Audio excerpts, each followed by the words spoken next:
to the never-ending Houston sign stealing fiasco. Now you're in my comfort zone. Here we go. Here we go. Yeah. Here we go. I saw some lady at the spring training complex, and she was actually. Let's start hitting the. All right, here comes the slider. One of the ladies that was working the spring training game at the complex, and she was taking away the signs from the fans that were too big. And they were saying, "Oh, there they are. The Astros are stealing signs again." Yeah. Right? Well, I actually heard that when they played their first road game, they confiscated banners and signs from the people coming in. And then Altuve got hit, but it was like a little curveball on the foot. Yeah. The thing that, like I said before, if our wonderful commissioner had, put his foot down and done what he should have done, this is a non-issue. Major League Players Association is a very, very powerful union. That's all I got to say. Yeah. So that would have been strung out. This is going to be, we're going to see at the beginning of the season. We might see it in the playoffs if they make the playoffs, but it's going to play. It's going to run its course. Guys are going to get dosed. And fans are going to have a chance to yell at the players and all that. But it'll go away. If he had to go through the Players Association, this thing will be dragged out, for years to come, because they are so powerful. I tell you right now, being a player yourself, right?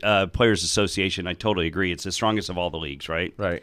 But I think Manfred has lost all respect from every single baseball player. 100% agree. And I guarantee you it's even with the Houston Astros. Like, even though he got them all immunity, they have no respect for this guy. I think he's soft.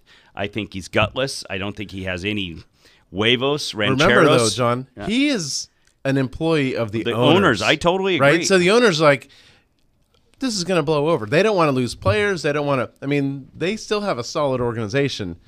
But we talked. Vinny and I we talked about it last week, right? So you're thinking, oh, maybe he's using this for the agreement that they have to come together with down the road. He goes, well, I think that the Players Association is going to say you're so soft, and we're not going to take anything that you're wanting to do. Right. Like, they're going to fight him on this. The other guy that's I don't think this whole giving them immunity is going to help them in this next contract dispute. Where's Tony Clark?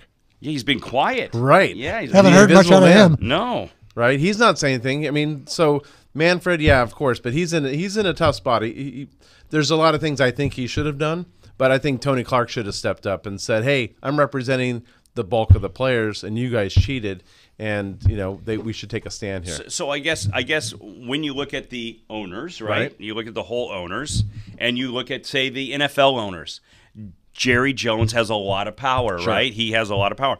Does Crane have a lot of power? Is that why he's given his team immunity on this whole deal? Is because Crane is maybe one of the top 6 or 7 owners that has a lot to say in those meetings, and said maybe, "Hey, Manfred, I was very big on getting you this job." Like, we don't know. It could be a lot of stuff under the table, right? I don't know about that. He was the poster boy for ownership, right?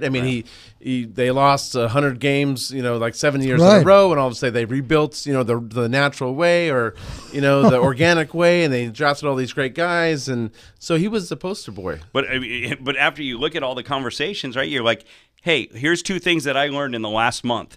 Crane and Manfred should never be in front of a microphone. Right. They're terrible. Well, they should have their own speakers. Crane should, I was a joke. He's a joke, yes. He was a joke, right? Yeah. And Manfred was right behind him. Yeah. Right? He makes a statement, and the writer questions, I didn't say that. I didn't say that. You just said it 2 minutes ago. What do you mean?